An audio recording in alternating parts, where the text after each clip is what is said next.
Hello and welcome back to Breck and Fix. My name's Pete and here we have my 1978 Commodore PET which I'm trying to restore. As you can see, we still have the problem with all the text on the screen. I'm working with the people on the Vintage Radio Forum to actually do some diagnostic on this. We did a little bit yesterday actually, and it does seem like there might possibly be some problems with a couple of the chips. So I've ordered some and we'll put them in the next video. However, I am really keen on getting the keyboard working. So as you've probably seen in the other videos, some of the keys do seem to work, especially if you press them a little bit harder. That does seem to indicate that the little pads underneath the keyboard maybe need a bit of a clean, should we say, and probably the circuit board underneath will require a clean as well. So what I'm going to do, I'm going to test and see which keys actually work, and then we'll take it apart, give it a clean, put it back together, and see if any more of the keys work. And yeah, I think that'll probably do it. So let's see which ones actually work.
Okay, so some of the keys do actually work. Some of them actually seem to be showing different characters to what I was pressing, which is a little bit concerning. But right, let's get it out, get it cleaned, and put it back in and see whether it makes a difference. The problem is as well, obviously, that we've got the problem with all these zeros on the screen, and so I don't know whether that's causing a problem with the keyboards, like what it's showing as well.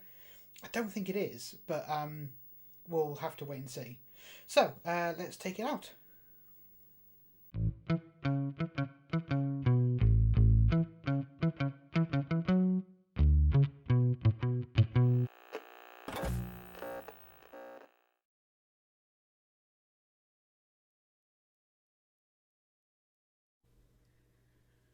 Okay, so to begin with, I've removed the cable from the motherboard or the circuit board, and you'll see here we've got just a load of screws along this sort of holder carrier. So I'll remove all of those, and then hopefully this keyboard will just fall away.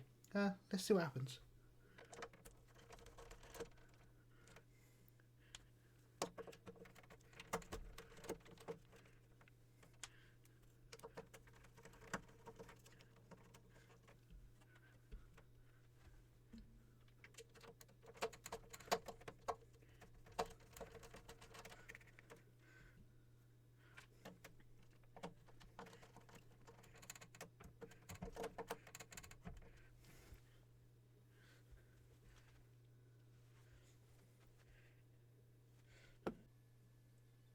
Well, here we have the keyboard out. Sorry I didn't show the whole thing. It's just that when I was going through taking out the screws, I found that some of the screws were actually stripped. I can't believe it. So obviously at some point this has actually been taken out before. I can't work out if that's a good or a bad thing. But anyway, so what we'll do, we'll flip it over. We'll remove all these screws, take this board off. That needs a good clean, I'm sure. and then we will clean very, very gently the plungers or the sort of pads that touch this board. So apparently it's like a conductive material, maybe it's like a graphite or something mixed with rubber. So we need to clean those very carefully, clean everything, and then put it back together and see if it works. So let's get these screws off.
Right, I've been looking forward to this bit, I've got to be honest. Put that aside just for a second. Let's flip this over. Oh wow, okay, so yes, definitely a little bit dusty, it has to be said. So there's lots and lots of dust here, huge amounts actually. Right, so we'll get the IPA on there for definite.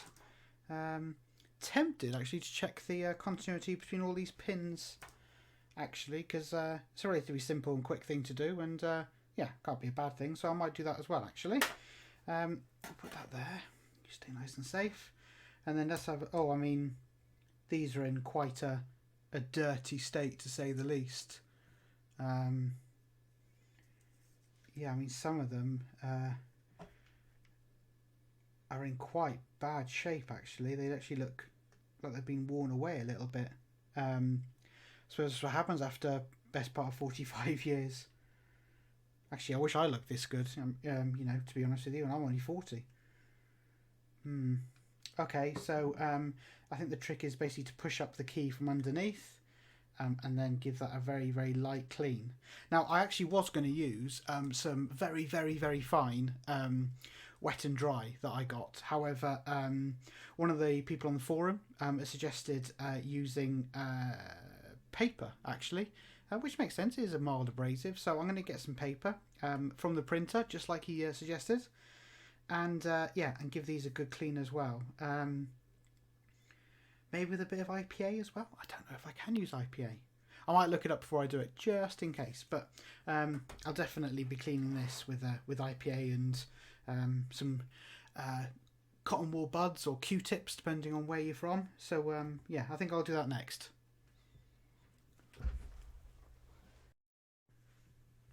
Let's start by getting all this dust off, I think. Ooh, you'll be very careful, haven't you?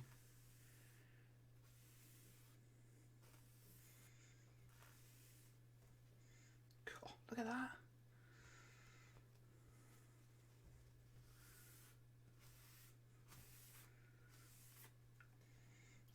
Okay, so that's that dusted off.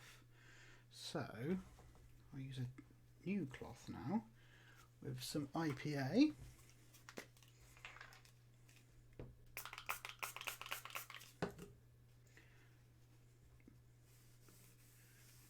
I always forget how strong IPA is in close quarters.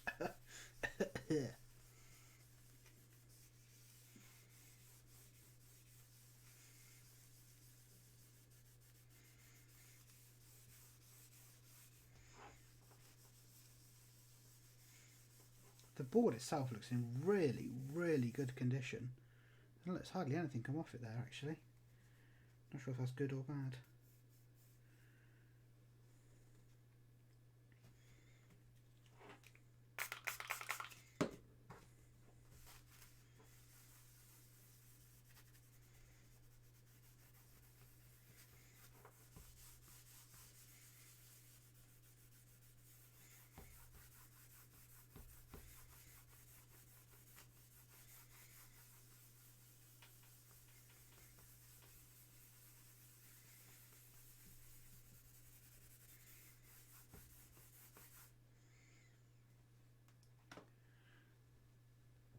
Okay, so that looks clean. I can't see any broken traces at all.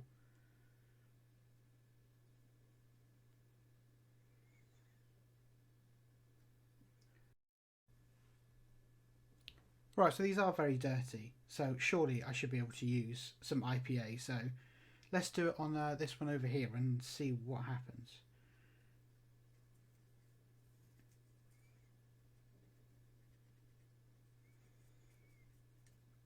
I mean, that's very dirty.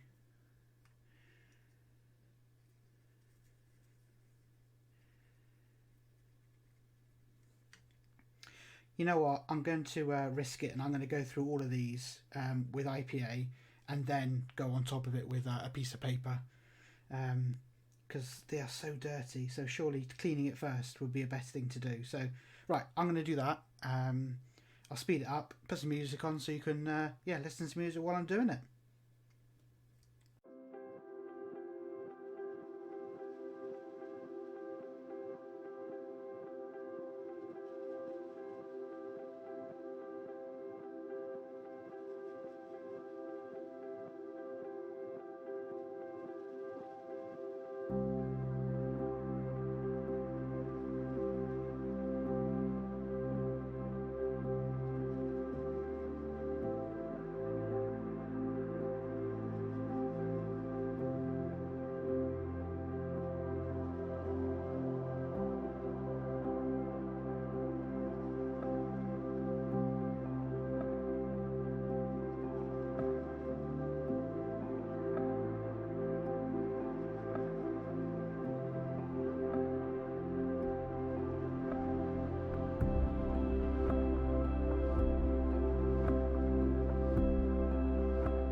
So all I've done is just ripped a piece of paper off.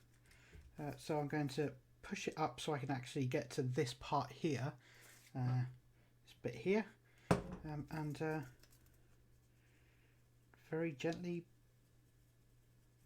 rough it up, I guess. I mean, stuff is coming off. I don't know if that's a good or a bad thing, if I'm honest, but right, okay. Some different music this time, I think.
Okay, well, I'm happy with that. That seems different.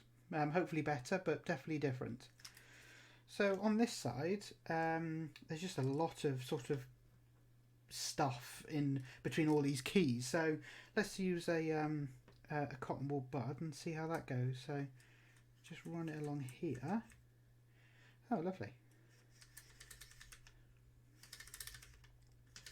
Just trying to get the worst of it off and then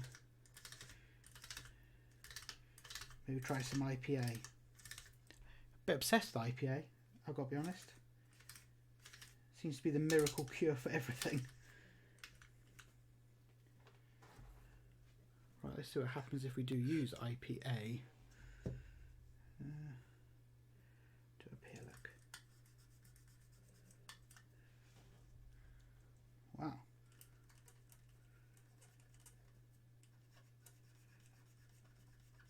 It's doing a lovely job, but I tell you what, how'd you go bankrupt, Pete? Kept buying these.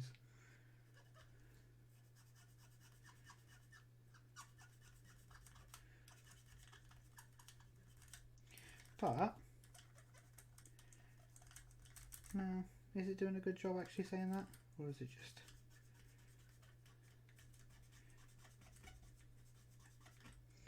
Am I just kidding myself?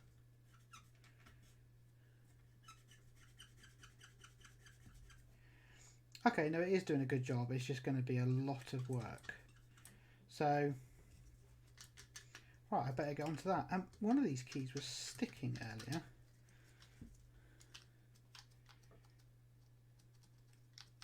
I can't see which one it is now. So maybe it was just a bit dirty. I've cleaned inside all of the wells as well, so maybe it was just that. Okay, right, time to clean all this.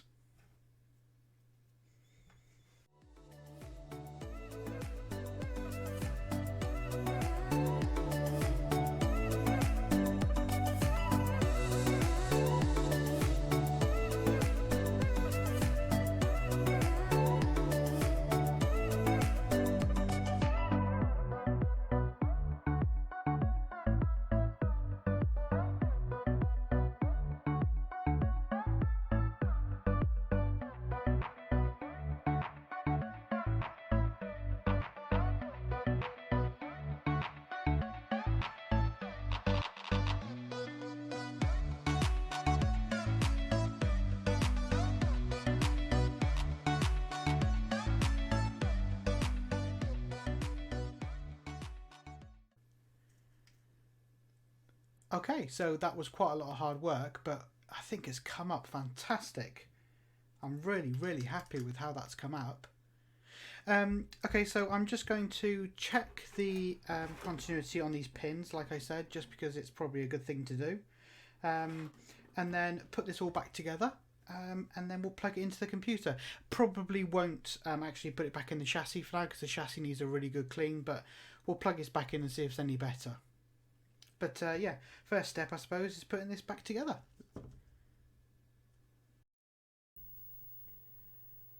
Okay, I've connected the keyboard in temporarily, so let's see how these keys do. So we'll press this one up here. 1, that worked anyway, although I must say it does feel better.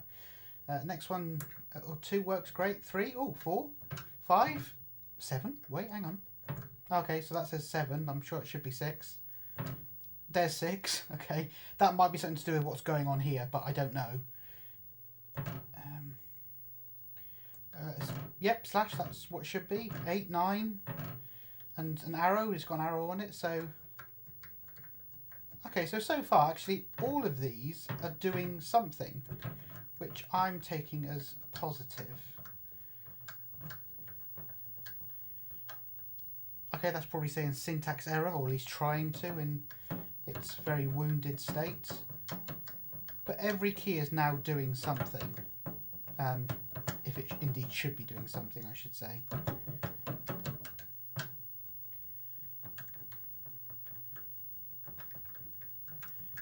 All these seem to work as well.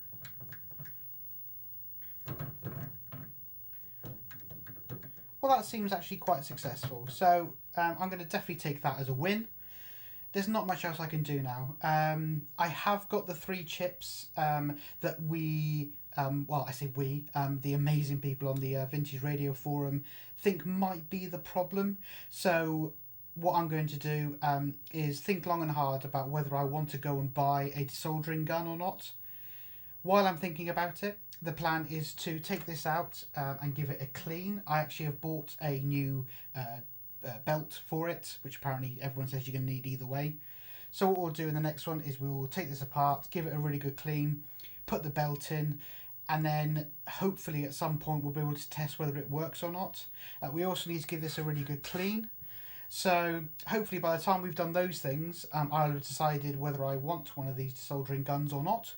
And if I do, then we will obviously desolder the nice chips. We'll be able to keep hold of them and keep them intact, even if they're broken. If not, I am going to actually clip the legs, I suppose, and take it out that way, which is not particularly palatable. I'd rather keep it, at least keep the parts with it. That even if they're broken, it'd be nice to keep it for the provenance, I suppose, or whatever. Anyway, thank you so much for watching. Don't forget to like and subscribe, especially if you want to see the next video. I really do appreciate it. And yeah, I'll see you again soon. Bye-bye.